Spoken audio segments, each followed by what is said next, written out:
welcome to Turn the Page, the official podcast of the Syosset Public Library.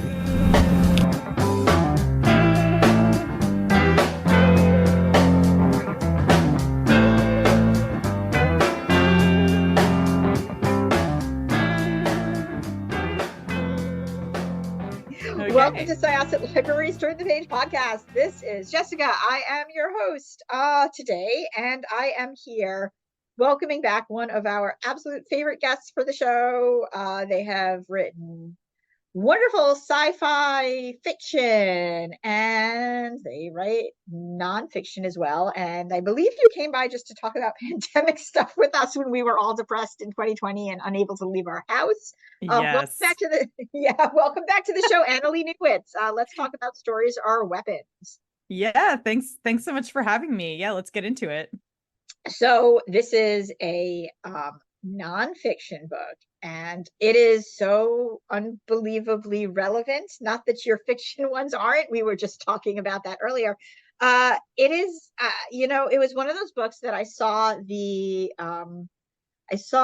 description of, and I was like, this is great. We absolutely have to have them back on to talk about it. And I learned so much from this story, from this book, because, stories are weapons. We hear about that a lot in, certain ways, like, tell your story. It's a weapon. It'll save your life one day. But there's other ways that stories have been weaponized. And this book is very much about psychological warfare, propaganda, and it is wild. So first of all, how did you kind of come to decide to write this book? And how long did it take you to research all of this? Yeah, so I kind of fell into working on this book. I've always been really interested in how stories can be used to manipulate people. And of course, as a fiction writer, it's something that I think about all the time. And I got interested in psyops specifically after I was reporting on a story back in 2020. And it was at the height of the Black Lives Matter protests and during the pandemic. And so we were all just, refreshing our screens to find out what was going on. And I watched a psyop unfold on Twitter where it was just a bunch of disinformation about Black Lives Matter. It was called DC Blackout. I highly doubt that very many people remembered. It was not a famous psyop, but I watched it happen in real time, and I interviewed a researcher who was working on a tool to predict the type of propaganda that would be coming on Twitter. This is back when Twitter was Twitter, and you could get access to some of the information there. And I was like, wow, that's a great idea. You could just have like weather reports for propaganda because it's so predictable. And he was like, yeah, a lot of this stuff is automated, and you really could predict sort of outbreaks of misinformation. And I was like, so if you can do that, there is a kind of science behind it. It's a social science. It's not like a lot of the science that I write about in my journalism. It's not, I suppose, what you would call hard science. But so I got really interested in it from the idea that there was something predictable about it. And then I just, because I love history, I was like, how far back does this stuff go? Like, how long have we had psyops in the United States? Turned out since before the nation was founded, we've been engaging in psyops. So that also got me really excited. So it took me about 3 years to do this book. And it was a lot of visiting archives and talking to experts. And some of it was really depressing, but some of it was actually gave me a lot of hope because I talked to a lot of people who are resisting propaganda and figuring out ways to stop misinformation. So the book has kind of a happy ending, even though it's about a very grim topic. So some of the things that I did not know about, just to kind of whet people's curiosity. Is that like a term? Whet people's curiosity? Pique people. It's whet your appetite. Pique your curiosity, whet your appetite. Yeah, something like that. Don't quote me on either of those things. To just to sort of throw it out there. is it Cordwainer Smith? Is that how you pronounce? Yeah. Yeah, Cordwainer Smith. That's right. Yeah. I had no idea who that was. I don't know if you want to chat a little bit about. Yeah. Yeah. Yeah. So this is kind of where my science fiction side comes in. This is very much a book that combines my interest in science and science fiction. And so in the process of looking into what psyops are, I read the first US Army manual on psychological warfare, which was written by a guy named Paul Linebarger, who was an operative with the Army. And this was right after World War II. So he writes it in the late 40s, and it's classified for many years. And it's just a book about how to create psyops. And I'm like, who is this guy? Who is this Paul Linebarger fellow? Well, it turns out that under a different name, Cordwainer Smith, he was a critically acclaimed science fiction author who published a number of stories that were well known and, like I said, critically acclaimed in the 50s and 60s.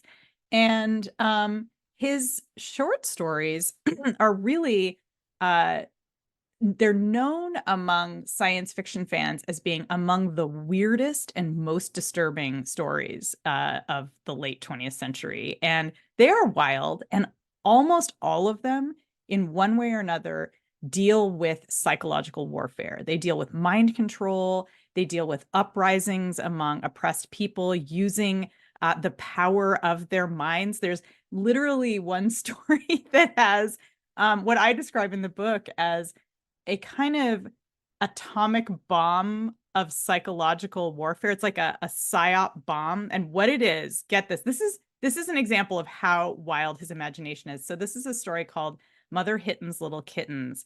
And it's about a guy who's trying to steal something from Earth, but Earth has this defense system, very much like the Reagan era Star Wars defense system. But what it is scientists have over many decades bred the most cruel, angry minks, like the animal mink, that has ever been seen in the world. Like, these are just the angriest minks. Apparently, minks are really angry animals. I didn't know that, but these are really angry. They're so angry that they have to be kept sedated 100% of the time, or they would literally kill each other. So there's this huge warehouse of all of these angry minks who are under sedation. They've been connected to a sci-fi device that amplifies their thoughts. And if the Earth wants to attack someone, they wake all the minks up and then take all of their angry mink thoughts and beam them at the enemy. So the enemy is inundated with like angry mink energy, and they literally eat themselves because they're so minked out. I don't know. So this is the kind of thing that minked out. Watch out for the deadly minks. So that's what happens in the story. It's actually quite brutal and scary.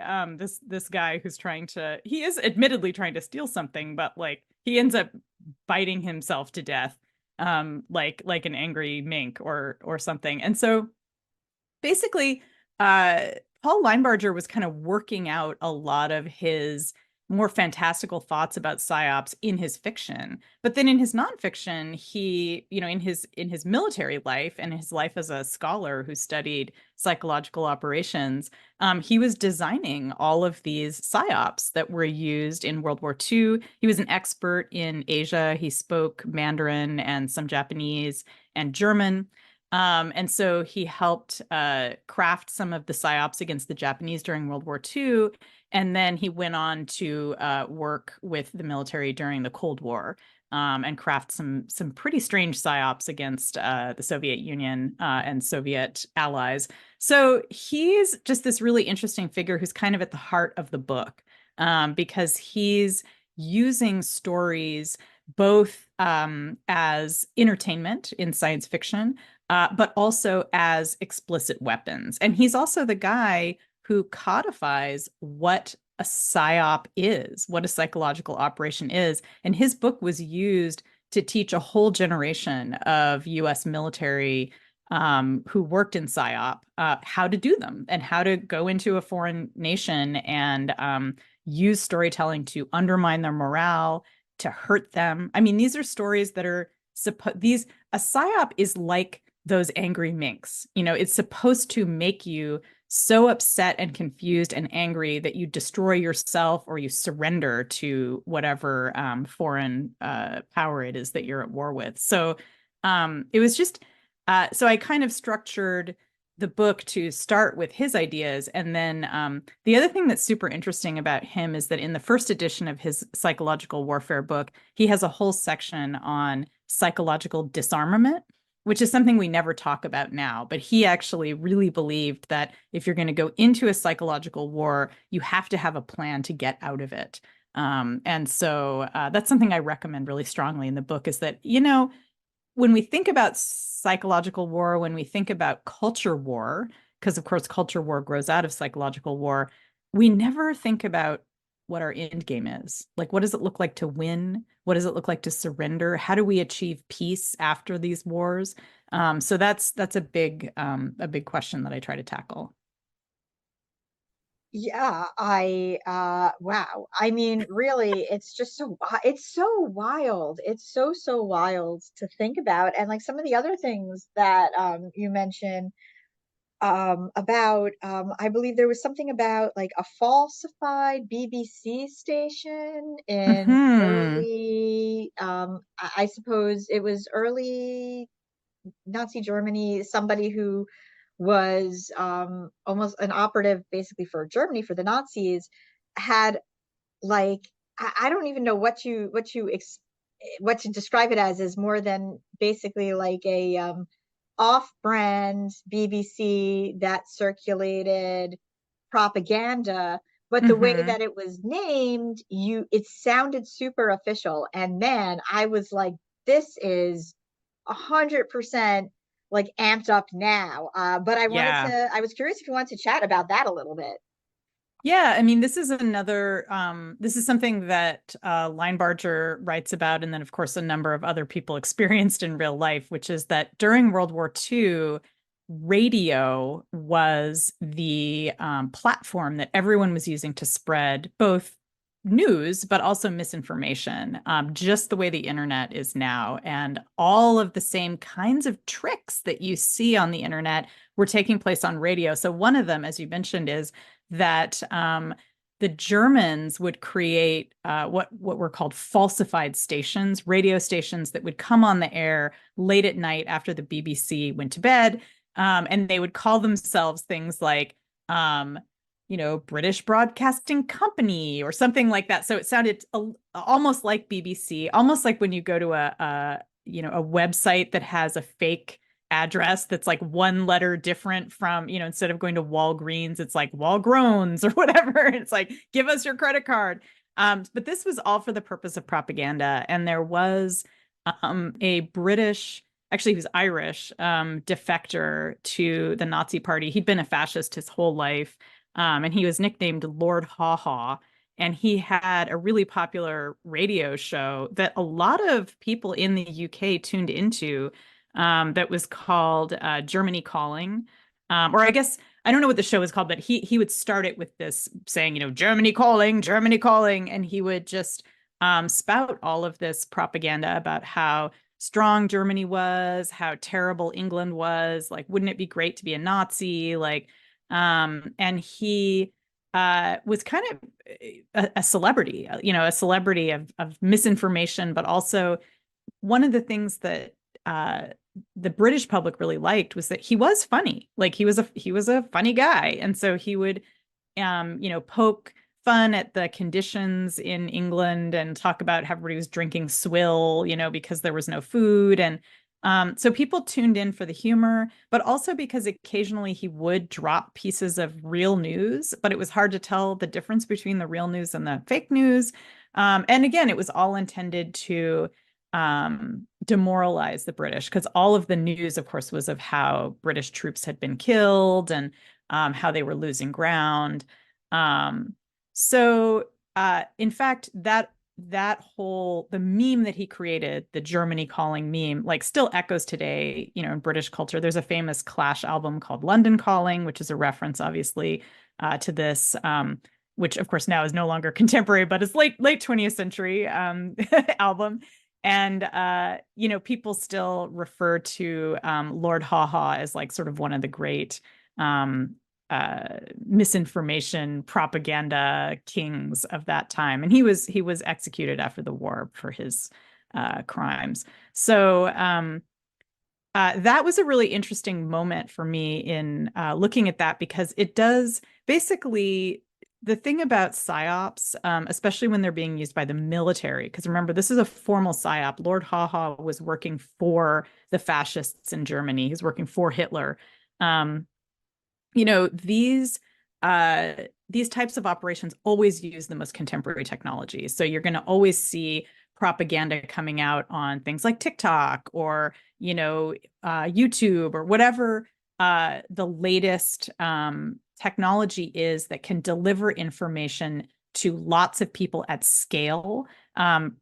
Propaganda loves to be amplified to as many people as possible. That's the way it becomes effective. And so whatever the most people are listening to or watching, that's where it's going to go. So at that time, it was radio. And of course, you know, America had, you know, Voice of America, the radio station that was created as a propaganda organ. And it was supposed to be good propaganda, nice, happy propaganda, but it was still propaganda. Yeah, absolutely. And again, it's one of those things that obviously it's still very relevant. I know, you know, talk radio is still a thing. And Mm-hmm. I remember there was something I was reading or something a while back about, you know, how like when most people listen to it, it's like you're in your car, you're in traffic, you might already be a little spicy. And if it's specifically angry and trying to amp you up about something, you know, it's very easy for somebody to just kind of jump in the moment and be like, yeah, you know, Yeah, yeah. exactly.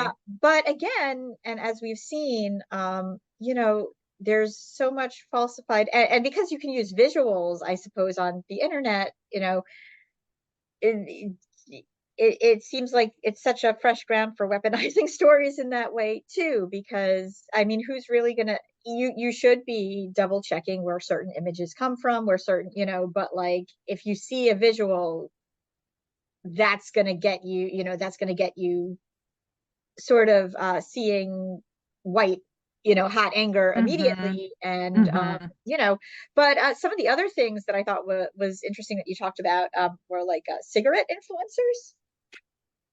Yes. Yeah. One of the discoveries I made while I was researching this book that surprised me is that the advertising industry is really what most influenced the military when it was first codifying psychological war. So a lot of the people, including Paul Linebarger, who helped kind of literally write the book on how do you make a psychological weapon, how do you do a psychological operation. They had read a lot of books by early influencers in the advertising industry. And so a great example is this fellow, Edward Bernays, whose career really started in the 1920s. He had worked on the Creel Committee, which was the U.S. Propaganda committee during World War I. So he kind of learned from the best. But at that time, learned from the best, I should say, propagandists at that time. But at that time, um, you know, all of these ideas about how to influence people at scale using new media, it was all nascent. And just as psychological operations were just getting started using new technology, so was advertising and public relations. So Edward Bernays was really interested in public relations. And after the war, he used his public relations skills to work with a cigarette company to get women to buy cigarettes. So he was hired by Lucky Strikes to entice women into becoming public smokers, because at the time in the 20s, it was still considered kind of rude or immoral for women to smoke in public.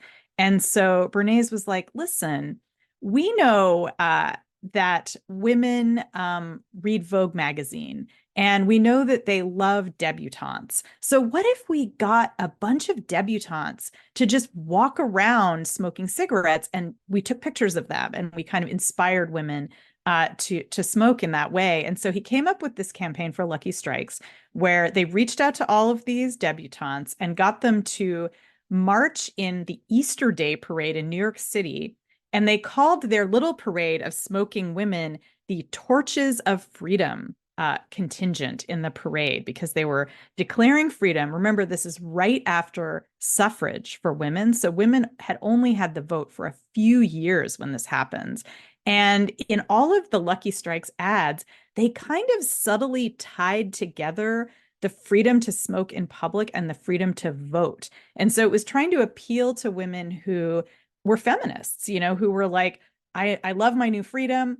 I can vote, and now I'm gonna wreck my health too, just like men. So the campaign was a smashing success.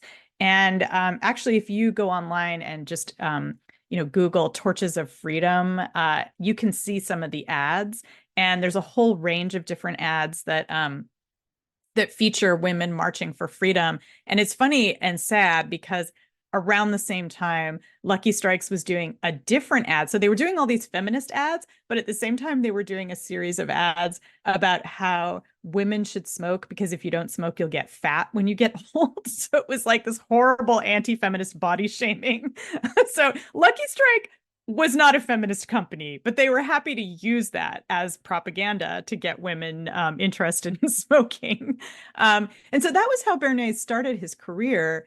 But he wound up getting interested in how public relations could be used to affect the fate of nations. And so eventually he went back to working very closely with the government, and he helped in the early 1950s. He did a propaganda campaign to help the CIA overthrow the Guatemalan government, which was unfriendly to the United States at that time. And so he never quite left behind the PSYOP part of his career, and really saw that advertising and propaganda were roughly the same thing. And he even says, he wrote a book about called Crystallizing Public Opinion, where he was like, listen, if you're a PR expert, you can work for a company to promote cigarettes, or you can work for a government to promote their policies, and they're both fine. And I really think I talk a lot about this in the book, about how advertising is kind of a template for psyops. And I really think that part of the issue that we're dealing with right now in the United States is that because we've always really embraced advertising as a form, it makes it really hard for people to distinguish between propaganda and news, because there's this whole gray area of advertising that stands in between those two things. And of course, advertising is legal. It should be legal. There's nothing wrong with advertising, but it creates so much uncertainty that and so much of an opportunity for people to get confused about whether they're being marketed to or given real information. So that's kind of the fault of Edward Bernays. He's like one of the architects of that problem. So kind of looking just into the future, and I think my coworker was just telling me today about how she was reading that apparently like Google searches are going to be corroborated by AI now. And how do you see this in the future? And I want people to read the book because it's well written, as all of your books are. Thank you. But it does have that hopeful ending. If you can kind of give us a little glimmer of maybe something, to kind of look out for, if so we don't necessarily meander down world just basically being driven on propaganda. Yeah. What would you say? So there's a couple reasons for hope, I think. And they're really all about groups of people and communities who resist propaganda and who have worked really hard to protect other people against misinformation. And the first group is librarians. One of the things I talk about a lot in the book is, I visit a lot of archives to do my research, and dealt a lot with the ways that one of the main pieces of propaganda that you see in the United States is historical revision, and not just like telling a different historical story, but just wiping out the histories of certain groups of people. And I look a lot at the ways that Indigenous nations' histories have been wiped out, both in the 19th century, but also up through the present, even though there's tons and tons of Indigenous nations still around. And there's a group, a growing group of Indigenous archivists and librarians who are working on preserving the history of their nations and tribes. And I tell the story of one of these Indigenous archivists in Oregon and what he did to preserve his tribe's history, but also a bunch of tribes in Southwest Oregon. He's from the Coquel. He's actually the chief of the Coquel tribe now. His name's Jason Younker, but he's also an anthropologist and he works at the University of Oregon. And so his story to me was a real sign of hope that he was able to retrieve a bunch of documents about the history of the tribes in that region, preserve them, take them back, put them in the library so that people like me could access them. And like I said, he's one of many, many people who are doing this. And I think that the hope of meeting the future by preserving history is something that we need to think about more, because our only data set we have for understanding the future is historical documentation. Like, that's the natural experiment that we're in, is that we're living through human civilization and human culture, and our records of it are really, really helpful for figuring out what to do next. And so there's that. And then I think the other piece of it, which would be perhaps more recognizably futuristic, is that there are many, many folks in the technology and policy space who are part of a new field, I think, relatively new, that's called trust and safety. And these are people who work on things like content moderation and trying to make sure that what we see on social media platforms is either designated as advertising and promotion or spam, or designated as something that comes from a news source that we can identify. And it doesn't have to be a particular type of news source. It just has to be a news source that we can trace back to, and we can see, okay, where did this information come from? And then judge for ourselves whether we think that that information is worth reading and worth believing. So I talked to a lot of folks who are involved in election integrity work, specifically looking at the 2020 election, who were just studying how misinformation spread. I talked a lot to the folks at the Stanford Internet Observatory who did that work, and they were doing that in collaboration with a ton of other groups, including like the American Association of Retired People. Like a lot of different groups were involved. And although Stanford Internet Observatory, unfortunately, has been singled out by a lot of right-wing politicians for particular abuse, even though, that, like I said, they were working with all these other groups. And one of the things they found was that it is actually very simple to recognize psyops as they're unfolding. And the best way to deal with them is to give people, there's many different ways to deal with them. One of the best seems to be what's called pre-bunking. So instead of debunking, you just sort of let people know. It's that propaganda weather report model. You say, hey, you're probably going to see a bunch of posts about how the ballots that you're going to be using to vote with are ripping, and that's a plot. Nope, they are not ripping. That's not a plot. Sometimes it's true, they tear on the edges a little bit, but that's totally fine. It doesn't interfere with you getting your vote counted. Don't worry about it. And when people have that information, they know to expect it. It's just like being prepared for a rainstorm. You bring your umbrella. you get ready for the onslaught. And so that was a lot of what they were trying to do. The Election Integrity Commission was trying to work with local groups that were running elections to find out what they were hearing and help get the word out to their communities about any kind of misinformation about local voting. Unfortunately, a lot of these practices in the wake of their work have been made much more difficult. There's now a lot of government regulations that are preventing independent researchers from working with technology companies and working with the government to try to get good information out there. So in this coming election, we are pretty vulnerable. It's going to be really difficult because we don't have those kinds of groups able to get their, we don't have election integrity groups that are able to do that work as effectively. But we can still combat misinformation. And this is not just about elections. I mean, this is just about in general life, information about climate, information about fires, information about, where you can get your vaccines. The best thing to do, is just to keep in mind that it's easy to recognize a psyop. Psyops are full of lies and threats, and that's how the military designed them. And if you're seeing information that's laced with threats or has really dubious claims in it, it's probably a psyop. And so stick with, information that is coming from official sources.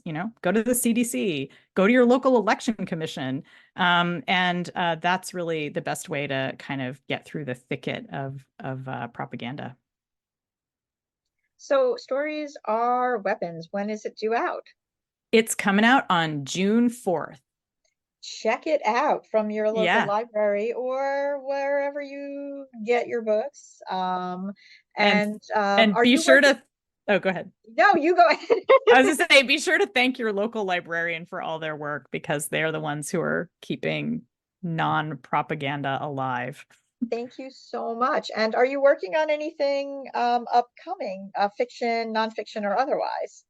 I am. I am working on a new novella for Tor, who has published all of my science fiction. And it is about a group of robots in the future who are working in a ghost kitchen, and then the owners flee the country and the robots take over the ghost kitchen. So it is kind of a cooking drama with robots, and also they're living in the free nation of California because there's been a succession. Wow, I love it. I have to read it. Yeah, it's I'm not sure when that's coming out, but probably late next year. Wonderful.